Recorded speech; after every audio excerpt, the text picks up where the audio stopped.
Hello friends, आज के हमारे इस वीडियो का टॉपिक है प्रायिकता। यह प्रायिकता चैप्टर का पार्ट 2 है। यदि आप चाहते हैं यह चैप्टर आपको अच्छी तरह से समझ में आए तो इसका पार्ट 1 अवश्य देखें, जिसका लिंक डिस्क्रिप्शन बॉक्स में दिया हुआ है। तो आइए आज का यह टॉपिक स्टार्ट करते हैं। आइए जानते हैं प्रारंभिक घटना क्या होती है। शुरू करते हैं डिफिनीशन से। किसी घटना के अंदर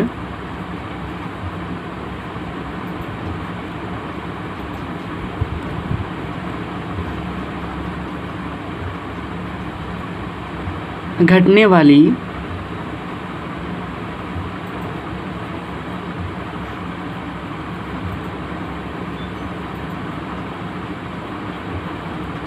वैसी घटना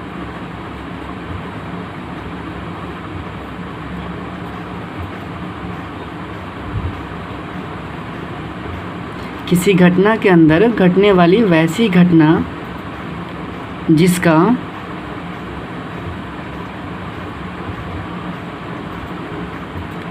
परिणाम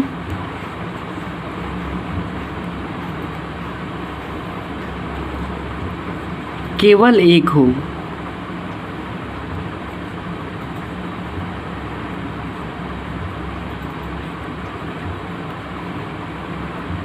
उसे प्रारंभिक घटना कहते हैं।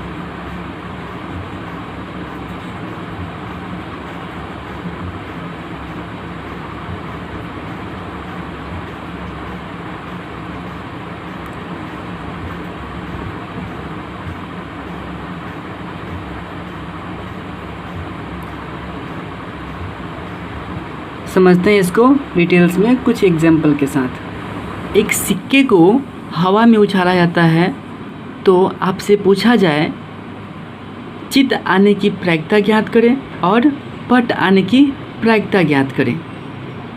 तो सबसे पहले हम ज्ञात करते हैं इसके संभव परिणाम क्या होंगे। तो कुल संभव परिणाम इसके 2 होंगे।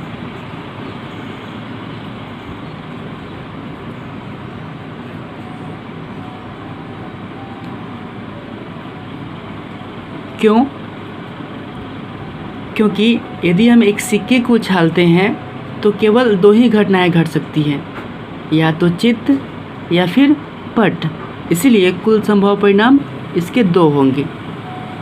यदि चित्त के आने की प्रायिकता हम PE मानते हैं और पट के आने की प्रायिकता हम PF मानते हैं, तो PE के घटने के संभव परिणाम केवल 1 होंगे।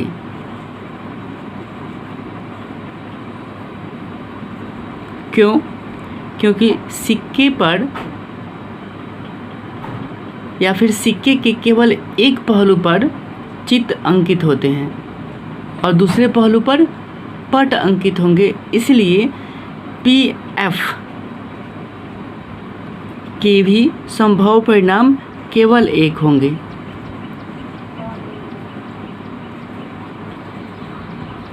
तो अतः हम कह सकते हैं कि PE और PF इस प्रयोग के अंदर घटने वाली प्रारंभिक घटनाएं हैं। जानते हैं एक स्टेटमेंट जो प्रारंभिक घटना से संबंधित है। किसी घटना के अंदर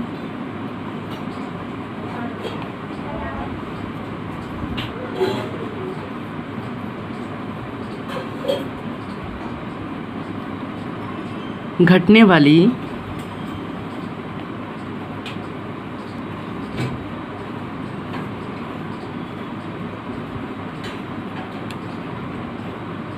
सभी प्रारंभिक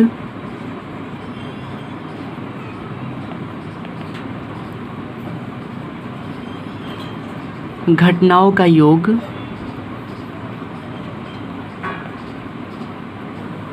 एक होता है।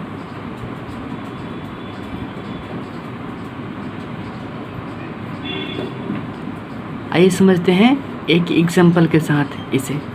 प्रश्न है, एक सिक्के को हवा में उछाला जाए तो आपसे पूछा जाए चित आने की प्रायिकता ज्ञात करें और पट आने की प्रायिकता ज्ञात करें। तो आइए जानते हैं इसकी प्रायिकता क्या होगी। यदि चित आने की प्रायिकता को PE से डिनोट किया जाए और पट आने की प्रायिकता को PF से डिनोट किया जाए तो PE हमारा होगा 1/2। क्यों? हमने देखा था फर्स्ट पार्ट में कि पक्ष के परिणामों की संख्या बटा कुल परिणामों की संख्या, और हमने अभी देखा कि इसके संभव परिणाम केवल 1 होते हैं और कुल परिणाम 2 होते हैं, तो इसकी प्रायिकता 1/2 होगी। और साथ ही पता करते हैं PF की प्रायिकता क्या होगी। तो PF की भी प्रायिकता 1/2 ही होगी। क्यों?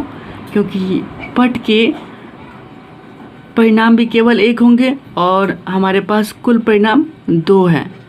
तो प्रारंभिक घटना क्या कहता है कि किसी घटना के अंदर घटने वाले सभी प्रारंभिक घटनाओं का योग 1 होता है।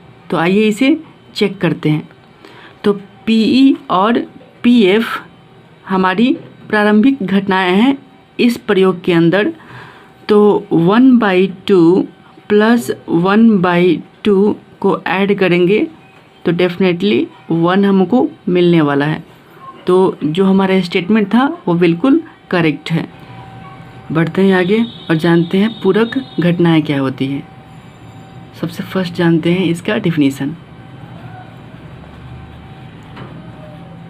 किसी प्रयोग के अंदर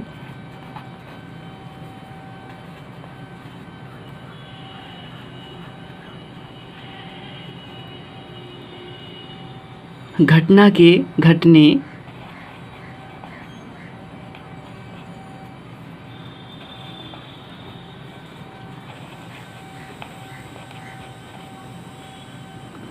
तथा इसके विपरीत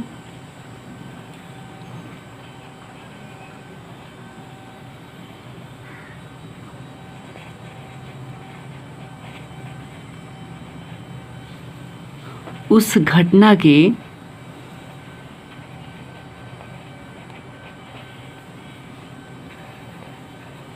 नहीं घटने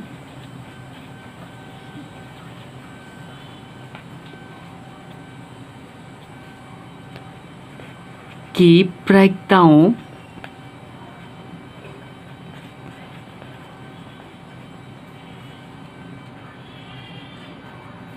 का योग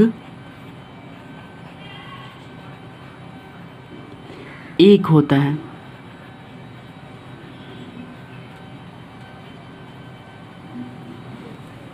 यदि किसी घटना के घटित होने की प्रायिकता को PE से डिनोट करें और उस घटना के नहीं घटने की प्रायिकता को हम PE0 या फिर PE बार से डिनोट करें, तो इन दोनों को अगर प्लस किया जाए या योग किया जाए तो इन घटनाओं का योग 1 मिलने वाला हम लोगों को।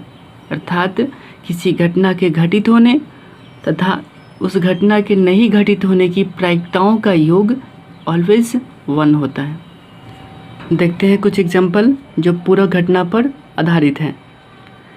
किसी घटना के घटने की प्रायिकता PE = 0.05 है, तो उस घटना के नहीं घटने की प्रायिकता PE0 ज्ञात कीजिए। तो हमने अभी एक स्टेटमेंट देखा कि किसी घटना के घटने की प्रायिकता PE तथा उसके नहीं घटने की प्रायिकता PE0 का योग 1 होता है। तो हल करते हैं इसे।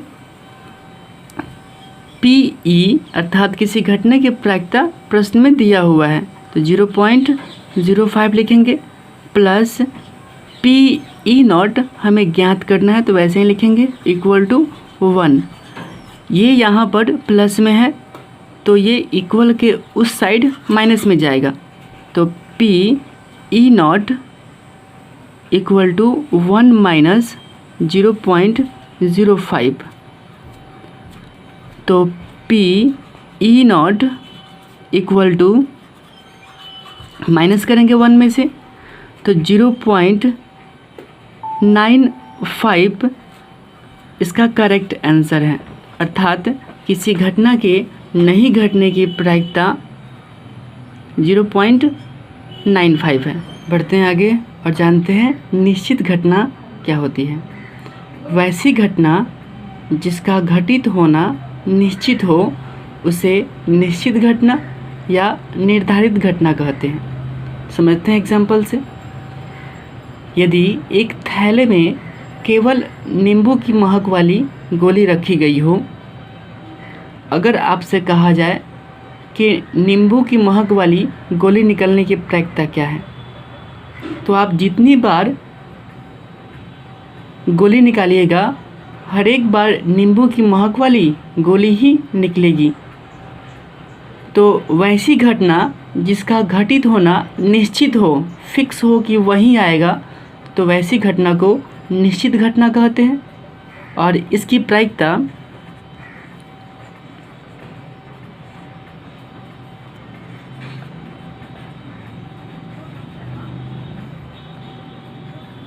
एक होती है।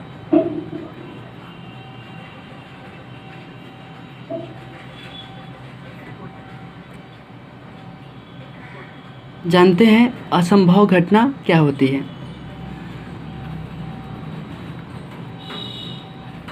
वैसी घटना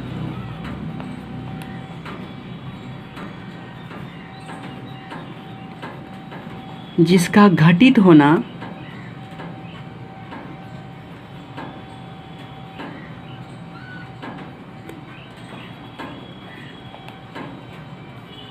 असंभव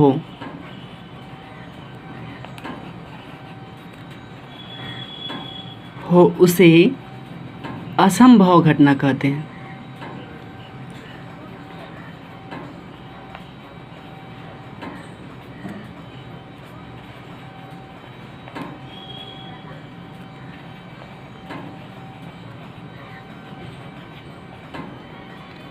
इसकी प्रायिकता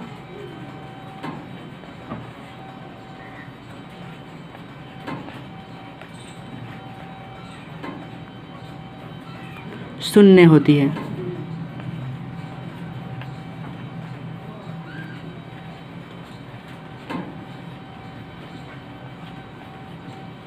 समझते हैं एग्जाम्पल के साथ।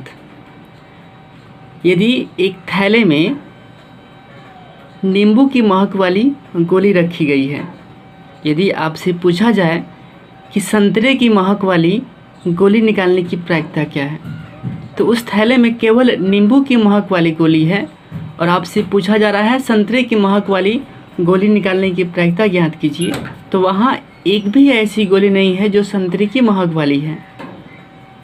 तो संतरे की महक वाली गोली निकलने की प्रायिकता शून्य होगी, क्योंकि वह एक असंभव घटना है। यदि यह मेरा वीडियो आपको अच्छा लगा हो तो वीडियो को लाइक, सब्सक्राइब एवं शेयर करना न भूलें। Thank you for watching. Take care and bye bye.